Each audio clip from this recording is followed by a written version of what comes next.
All right, next, let's talk about this Royal Lepage report. Patrick, I like when the real estate companies always issue these reports. You always kind of get interesting data out of it, but you always kind of see, you also get their spin on it, right? Because, it's Royal Lepage that's putting out this report, and Royal Lepage is in the business of selling property. So, I always find the things skew in whatever direction they want it to skew. I'm not saying it's not a good report. It's actually a very good report. We know the people at Royal Lepage, they do very, very good work. But a couple of highlights, Patrick, that we want to point out in this report. First and foremost, they're saying 4.4 million Canadians, that's 11% of our population, own an investment property. That seems high to me. Well, interesting is that when, over the past few years, we've watched these numbers, it doesn't actually seem high to me, given that I actually thought it was higher. Certainly over the past couple of years, there was as high as over 20% of people were buying investment properties over the past couple of years. So I think when you look at the bigger picture, 11% average out, I'm not really surprised by it. I think it's, I believe the number. I think based on what we've seen in the past. Well, it's interesting because I think it really speaks to the fact that Canadians understand that real estate is a fantastic wealth vehicle. It's a great wealth building vehicle. It's a great vehicle in order to capture some of that growth in the market. A lot of Canadians understand that, obviously. And one thing I do want to find out, Patrick, and it's curious on this one, is what do they consider an investment property? Because I would bet this is anyone who owns more than one property, which means people that own cottages, which are not investments. Let's be very clear about that. Unless you buy a cottage for the distinct purposes of getting an Airbnb in there, if you buy a cottage just in order to have a cottage, that's not an investment. That's a leisure property. But they probably lump those people in to this category, I'd assume, Patrick. I'm assuming that. Yeah, I don't know. I actually don't know how they kind of differentiate. I mean, to me, it would be smarter if you're an investor, you wouldn't want to call it an investment property if you had a second property that you could refer to as a secondary residence. That would be a smarter move to make. Hence the thought process around property on the lake kind of thing. I don't know how they actually. I don't know how they differentiate that. I'm assuming they're going to mortgage brokers or banks or whatever. I mean, that's got to be in those kind of numbers that they're getting that. But at the end of the day, 11% of Canadians are, reaching that point of understanding that to create that financial future that they want, they believe in real estate. And of course, we believe in real estate. We've been talking about it for years. We keep beating that drum, keep moving forward, investing in real estate. Even through these times, there's still lots of opportunities. Interesting that this report came out and said almost 1/3 of these, people who own investment real estate, 1/3 of investors in Canada, it's 31% to be precise, they've considered selling one or more of their investment properties because of the higher lending rates. This is interesting, Patrick. And if this number is a little bit, it's interesting, it's high. And I'm kind of, in my mind, I'll tell you what, I'm thinking, I wish a couple of these people would not just consider it, but actually do it so we can get some supply on the market, so we can actually get this market moving a little bit more.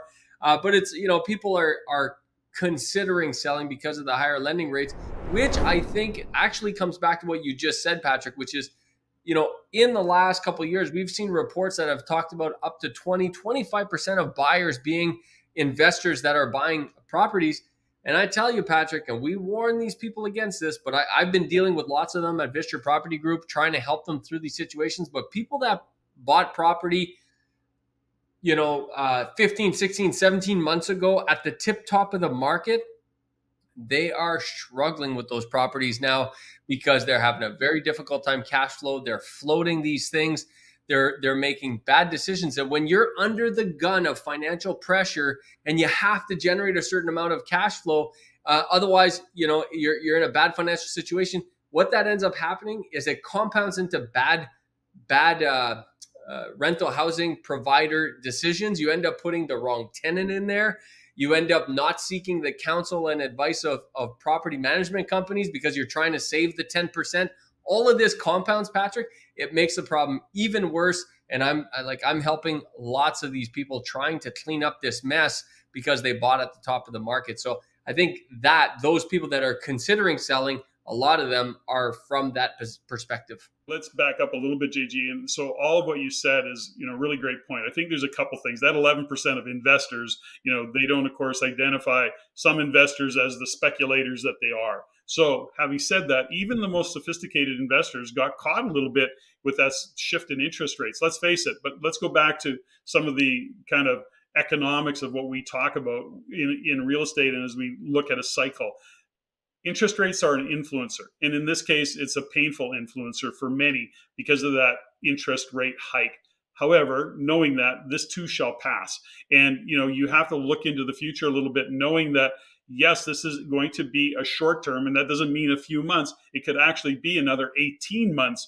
But ultimately, we have to believe strongly, and I do, that just given what's happening with the debt cycle, what's happening on a kind of a global macro scale, interest rates are going to have to come down. Because here's the real kind of crux of that conversation, JG, is that at the end of the day, our government is huge debt, far greater than the public debt, and they too are paying an increased rate. And so they have to service that debt. And part of our deficit is, in fact, servicing the reason for that deficit. A big part of it is servicing the debt load. So it's all to say this. Yes, it's painful right now. We have to be creative in getting through it. And ultimately, we can see the end result, which is those rates will come back down. That's my kind of thesis. I mean, listen, interest rates are going to fluctuate. There's no doubt about it. So will they come back down? Yes. But will they come back to where they were at near zero? Absolutely not. So, but a lot of people have that in their head that that's where rates are going, is back to somewhat zero. These rates right now are normal. These are normal rates, Patrick. This back in the day. And when I say back in the day, I'm not talking about very long ago, 2015, 2016, 2017, 2014, 2012, 2010, all the time I bought real estate, these were the rates: 4.5, 5, 5.5 on some B, so it's like they're not that much higher than they always were. So will they come back down a little bit? Yes. But I don't want people thinking, oh, rates are going to come back and you're going to be able to get a mortgage at 1.6% like you could in 2021. That's not happening. No, I don't see that happening either. And I'm glad that you clarified that. And there's a couple other things around that, JG, which is there's a part of it that we're operating on top of, many investors are operating on top of, and that is the fear of the interest rates spiking even higher. And, as we get into the rate debate shortly, we have to consider that that's what's keeping a number of people on the sidelines, is they want to wait to see what is going to happen with the rates. And I think that that's really going to cause some investors to lose some great opportunities. Definitely recommend, folks, that you read this Royal Lepage report. Very fascinating statistics in here. One of them that I just saw again was 51% of investors who currently own an investment property, a residential investment property, 51% are either very likely or somewhat likely to buy another property within the next 5 years. So, interesting. The appetite is still there, is my point, Patrick. And there's no doubt that our economy and the entire system has been through tremendous shocks in the last 3 years. I mean, from COVID to the shutdowns, to the reopenings, to the money flooding the market, to the interest rate hikes.